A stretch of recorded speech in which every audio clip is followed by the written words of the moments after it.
Vondel is home of the most aggressive SMG gameplay you can get currently on Warzone, and I've got the 3 best SMGs for each playstyle. Vondel is ripe with tight corners and lots of moments for SMG gameplay, so with that, let's get into the top 3 SMGs. The first SMG I want to talk about is the ISO 45, the brand new SMG available in the Battle Pass right now. It is both the fastest TTK for any part of the body for an SMG right now, sitting at a dedicated 30 damage to anywhere on the body, and it is absolutely disgusting. The ISO 45 is almost unstoppable at 603 milliseconds for its TTK. And honestly, there is a ton of different builds for this because it manages to maintain that TTK way out further than it ever should. Pretty much if you can land only headshots, you actually beat out a lot of ARs up to 35, 45 meters, which is way better than it should ever be. With the ISO 45, this is the build that I'm really going to recommend. Now, the ISO 45 has, again, multiple builds, but the one that I am working to show you here is going to be one that is going to specialize at doing pretty much anything you're going to need for it.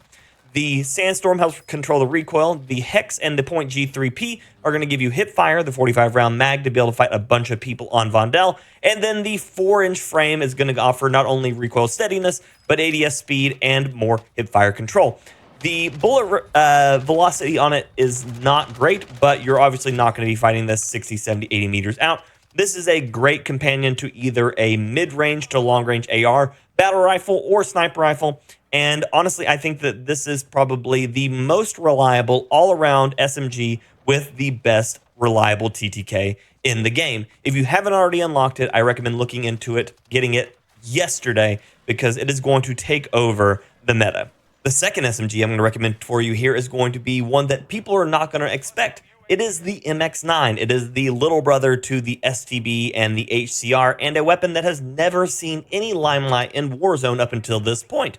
And still, I think a lot of people are sleeping on it. It has good mobility, good range, and it has the second fastest consistent TTK in the game for SMGs, sitting at 645-ish, which is, again, astronomically quick compared to a lot of the other guns. Even the Lachman sub and the Vesnav both lose to this by 50 to 75 milliseconds at most ranges, which is insane considering that those have always been the meta since pretty much the game came out. Well, it's now time for the MX9. We are rocking the Fox Flash Hider, which offers gun kick control and recoil smoothness, which is something new to this season, as gun kick control was removed from a lot of the muzzle brakes and the compensators and now is left as an exclusivity for the Flash Hider sections on the guns. We have the Bruin 16.5, which offers us movement speed and bullet velocity. The Point G3P also offering us hip fire along with the reduced sprint to fire time, which means we're going to be able to get into the gunfight faster, reducing even the gunfight delay that you would normally get for a lot of the SMGs, allowing you to hit that faster TTK even quicker. We're running frangible ammo because it is absolutely disgusting in the meta right now. If you hit someone with frangible ammo, now instead of 5 seconds, it takes 7 seconds. And then with frangible, it takes almost 12 seconds to get your HP all the way back, meaning you can use this to continuously just punish players that want to try to slowly peek and try to play too much cover, allowing you to get up on them with the quick movement speed and to burn them down because they will be missing their HP, as it will not continue to regen until 12 seconds, which most fights are not going to last that long. And then we're running the 32 mag because the base mag itself is abysmal at 25, and if you can make that work, more power to you. It's a faster reload and faster movement speed, but I'm going to take the additional 32. So if you haven't checked out the MX9, this is going to be your sleeper SMG. And the final SMG I'm going to suggest to you right now is going to be your skilled SMG. This is a weapon that you're going to have to be on it. This is not going to be for the faint of heart. This is going to be for when you really want to flex how good you are as a player. These are for the outplays. These are for the people who want to sweat it out. This is for the people that need more out of Warzone right now. And that is my personal favorite from last season and still one of my favorite weapons in the game, and that is the PDSW 528, or the P90. If you're familiar with my builds for the P90, it is very similar to that. Actually, it's pretty much the exact same. The P90 has received a massive nerf in this season because the HP change, along with the removal of headshot damage for a lot of the guns, has left a lot of the guns standing on a flat TTK for no matter where you land shots. The P90 is not one of those. The Boss P, the P90, and the Mini Bach all received headshot damages, but have abysmal chest and body and arm ratios. They're just awful. But the P90 has the fastest TTK in the SMG category if you can land all headshots.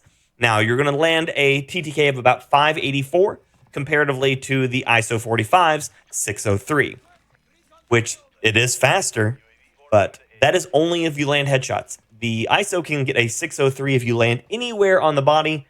The P90 only for headshots. This is going to be a weapon for if you want to say, I'm better than everyone else in this lobby, and I want you to see it. Now, with that being said, the movement and the strafing and everything else about this weapon is absolutely exquisite. And if you want the closest thing to feeling like you're playing Warzone 1 again, this is your weapon to choose as well. We are rocking the Bruin Pendulum. This gives you recoil control and is one of the things to help allow you to have those mid-range headshots continue to going. The FTAC Series 9, which is going to give you sprint speed, movement speed, strafe speed, and more recoil steadiness. The Hollow Extended Stock, increasing the ADS strafe speed and your sprint speed. The Stip 40 to help bring down the recoil a little bit, make it a little bit more controllable. And the Integrated Reflex Rail, which gives you increased sprint speed and movement speeds. And it allows you to be having a red dot built in. So overall, this entire build is around the idea of as little recoil as you can get while moving as fast as possible. I love this thing, and if you really just want to challenge yourself but have a great time doing it, this might be the best gun in the game for that. There are hundreds of builds for every weapon in Warzone, but these are just a few of my favorite and something I recommend to try out and see if you can't make something that makes it a little bit more awesome for you to play Warzone as well. The meta is ever changing and I'm always on top of it. So if you enjoy these style videos, make sure to drop a like and subscribe if you're brand new, as it will help me immensely on trying to help you find some more fun in the Warzone. We stream 7 days a week, 9 a.m. Eastern Standard Time. If you want to ask any questions live, feel free to stop by and I'll be happy to have you. Until next time, ladies and gentlemen, and everyone else, peace.